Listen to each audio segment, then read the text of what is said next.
অনেক দিন বাদে বেরিয়ে পড়লাম ভোরবেলা সূর্য ওঠার আগেই পাখি দেখার উদ্দেশ্যে।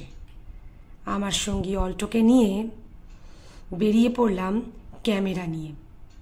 আগে অবশ্য ছুটির দিন পেলেই এদিক ওদিক ক্যামেরা নিয়ে ছবি তুলতে বেরিয়ে পড়তাম।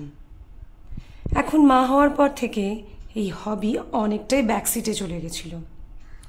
কিন্তু গাড়ি চালাতে শেখার পর ফ্রন্ট সিটের হুইল যখন আমার হাতে, তখন একটু পুরনো হবিগুলোকে সময় পেলে ধুলো ঝেড়ে বের করে নিলেই হয়, এই মনে করে বেরিয়ে পড়লাম আজকে। দিল্লি রোড ধরে সোজা মগরা ফ্লাইওভার, তারপর সেখান থেকে সপ্তগ্রাম ত্রিবেণী কাটোয়া রোড ধরে সোজা চললাম পূর্বস্থলীর দিকে। শীতকালে এখানে নানান পরিযায়ী পাখির আনাগোনা তো লেগেই থাকে, কিন্তু গরমেও এখানে আসে এক অদ্ভুত সুন্দর অতিথি, আর তাকে দেখতে যাওয়ার জন্যই কিন্তু আমার আজকের এই যাত্রা।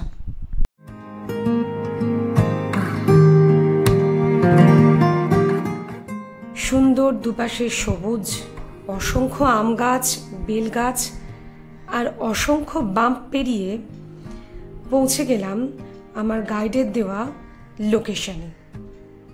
লোকেশনে পৌঁছে দেখি এ তো একটা আম বাগান, বিশাল বড় আম বাগান।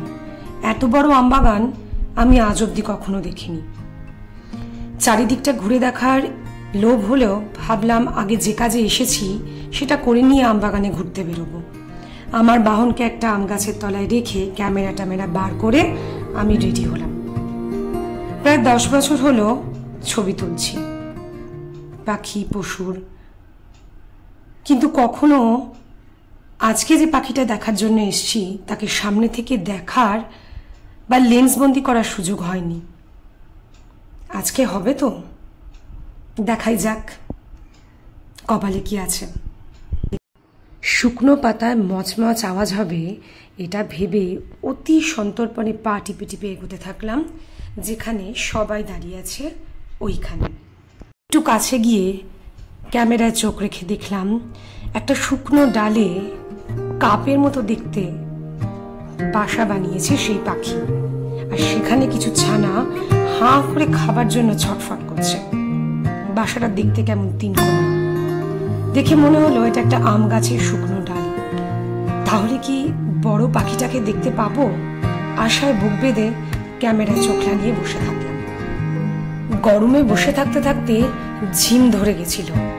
হঠাৎ দেখি সাদা রিবনের মতো লেজ নিয়ে চলে এসছে সেই বহু প্রতীক্ষিত পাখি, এশিয়ান প্যারাডাইস ফ্লাই ক্যাচার, যার বাংলা নাম দুধরাজ।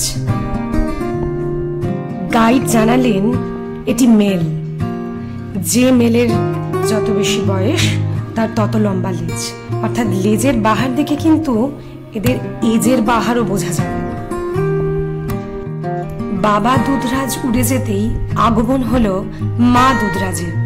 এরা একটু খয়েরি খয়েরি রং, দুজনেরই মাথায় ঝুঁটি আছে দেখলাম।